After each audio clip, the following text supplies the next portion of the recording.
こちらどうぞ。ではごゆっくり。We've talked in depth about the wonderful pairing that is Jinshi and Maomao. Throughout the multiple seasons of anime we've seen of them, their relationship has definitely become one of the most magnetic pairings anime fans have had the pleasure of witnessing in recent times. Pair this with the fact that the anime itself is absolutely spot on in all the right places, and Apothecary Diaries becomes one of those non-romance anime that I would gladly still recommend to any romance lover out there. Oddly enough though, the creator of the series Natsu Hyuga doesn't much favor romance herself, wanting to develop the mystery and intrigue side of things just a tad bit more. And if you really take the time to think about it, the creator does have a point when it comes to love in this little hopeless place. I mean, take a look back at why exactly we're so enamored by the two. It's a tale as old as time, a contrasting personality. The two couldn't be any more different, and what's more, they're of completely different stature in life. But just like many tales before, that's what makes it sweet to witness. These two just aren't meant to be, and yet, because of fate, they look no less than perfect for each other. And so, for today, let's take a look at why exactly all that is and more. Fated to be separate. 昔は気に入らなかったが、今はもう割り切っている。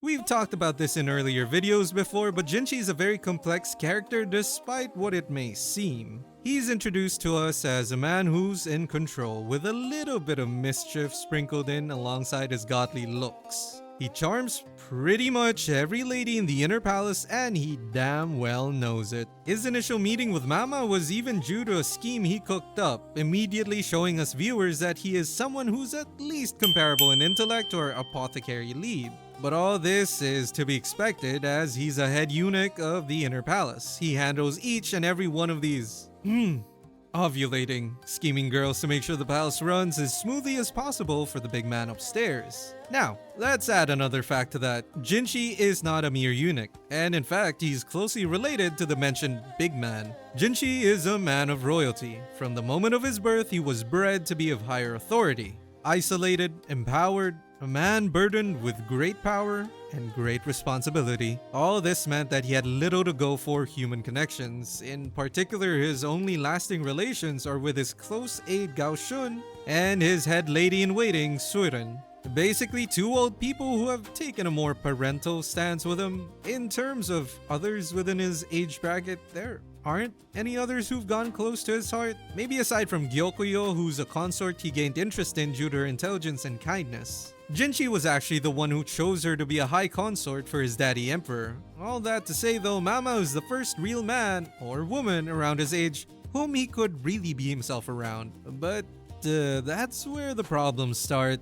Due to his aforementioned upbringing, he's never known the warmth of another person, let alone a woman. The only way he knows to get what he wants is to use both wits and his God-given looks. Now in comes Maomao, a woman who wants nothing to do with his gorgeous face. ではおやすみなさいませ。おい、勝手に閉めるな。話はまだ終わってないぞ。 And has every bit of wits and smarts that Jinshi has, and more. She isn't falling for the pretty boy charms, all she wants is to be left alone to do her apothecary hobbies. Maomao is also someone who was brought up to have not much to stand for. Besides her expertise in the apothecary arts, Maomao doesn't have much else to be proud of. Add to that, she's also not one to flaunt.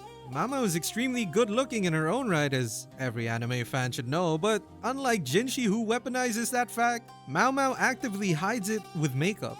By nature, Maomao is a low-key individual not wanting any attention from others, especially in a high-up place like the inner palace. That is besides her one opposing trait, which is the thirst for solving problems, also known as finding trouble. And what bigger trouble is there in the palace than Jinshi himself? To add fuel to the fire of this fateful circumstance, Jinshi is so used to superficial admiration that Maomao's disgust towards him is actually a good thing for him. While it may be a bit odd, Maomao's indifference and disgust is proof of her not being swayed by both his stature and beauty. Maomao is the first person to see Jinshi for who he truly is. And that is what's addicting for both Jinshi and us as an audience. Jinshi is charming and cunning, Maomao is dry and sarcastic. The chemistry we start to get addicted to in the earlier parts of the story is actually something far from love. In fact, it's something closer to toxic. For Jinshi, this relationship is something new, relieving. For Maomao, Jinshi provides a steady stream of mysteries to solve and also a steady stream of prizes to gain. A relationship of short-term satisfaction, the two slowly get closer to one another, not realizing everything they hold dear may yet soon slip away right from their hands. But if you think this video is meant for you, do consider leaving a super thanks on this video. It really helps a lot. 雇用中、本当に雇われているのかい？はい。 Clashing worlds. Jinshi is one who grew from privilege, spending his days in the inner palace running from greater responsibility. In a way, this is the complete opposite of Maomao's circumstance. Maomao was born in poverty, molded by it. I know, the verdigris house probably hooked her up enough on some fancy amenities, namely the use of a private bath in her own space for apothecary experimenting. But, for the most part, Maomao lived a very humble life alongside her daddy Luomen. The only thing she's ever devoted her life to is the pursuit of poison, medicine, and the apothecary practice as a whole. Now, she does eventually reach the inner palace, but this was without much consent. On one of her ordinary days hunting for some ingredients, she's kidnapped by some good-for-nothing gentleman and sold off to the inner palace. All this is in contrast to Jinshi, who ended up in the palace just because he wants nothing to do with the throne. Their priorities and responsibilities are simply worlds apart. Maomao is a girl from the pleasure district, and Jinshi is a man with a lot more than just a couple of consorts riding on his shoulders. While the pair of them definitely have things to gain from one another, if they were to actually become a couple, things would get a lot more complex. As we mentioned, Maomao values her freedom above all else. She loves being an apothecary, and she loves not having any major responsibilities in life. We could even see in the relationship side of things that even someone like Luomen, who raised her, isn't someone she's all that chummy towards. After being kidnapped, despite the long time she spent in the inner palace before she eventually got to go outside, she had zero urgency to find some way out, or to make contact with Luomen about his or her own health. Now, that is in part because she probably trusts Luomen being so capable, but the point is she's not much of a clingy person. We see in the series how she slowly develops a bond with friends like Xiaolan and Shisui, and while they're definitely cute together, Maomao stays true to her stoic self, with Shisui and Xiaolan doing the heavy lifting of staying connected. I'm not saying that she isn't made for relationships. I mean, I'd love a girl like her for myself, but when you consider being with the Emperor to be, there's a lot more that comes with that than just making some fun banter. Maomao would not only find it difficult, she'd end up losing a lot of the freedom she's so used to having. There's really no telling for how long she'd be able to stay happy being in such a relationship. It's one thing being forced to be a servant in the palace. It's another becoming a queen to an entire kingdom. On the other side of things, Jinshi could potentially gain something else. Potential freedom from his own responsibility to the throne, if he is to wed a commoner. It'd be much trickier for the Emperor to drag him into a position of leadership. The obvious trouble, though, does come with the fact that it is a commoner life that would await him. そういえばこの男粘着質だったな。指先だけですよ。 As we saw in the episode where he goes with Maomao to the pleasure district, it's a distinctly different life, something that he isn't entirely comfortable with.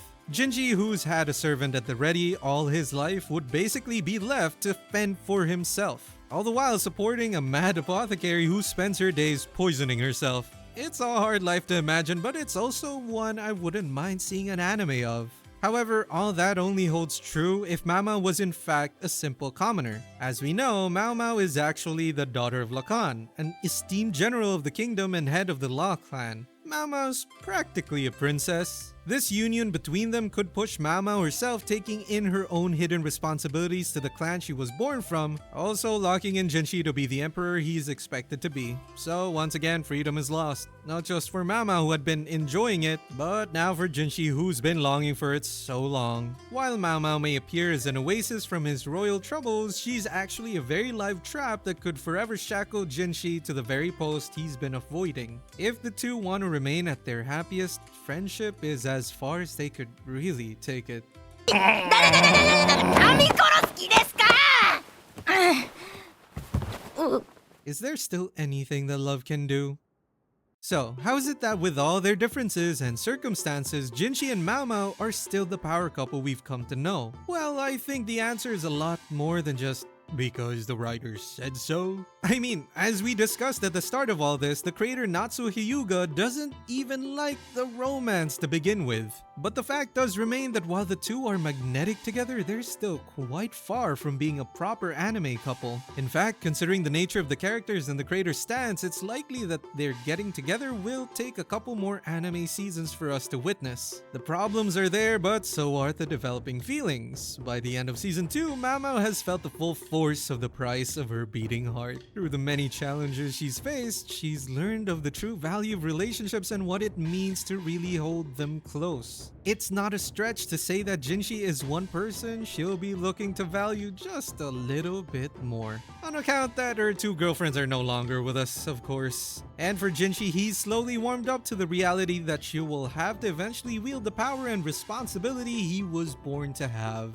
In this tumultuous world, Jinshi already has a target on his back whether he likes it or not. Taking up the mantle of Emperor's successor, he could at least be able to face the dangers that come head on, especially dangers that can reach the ones he holds dear, such as Maomao. While it's true that love and romance is a difficult thing in the world these two find themselves in, it's not an impossible venture. Throughout the series itself, we've seen love prevail, and there's no question that for these two main characters, it could very well prevail again. ジンシ様たぬき寝入りですか、ジンシ様。 If you want to join in on arguing against our cold hard facts, hop in on the comments down below. Do you also think Maomao and Jinshi have a lot of differences between them? Would you rather Maomao end up with another character altogether? Do you even want more romance in this gosh darn story? We can't wait to hear it all.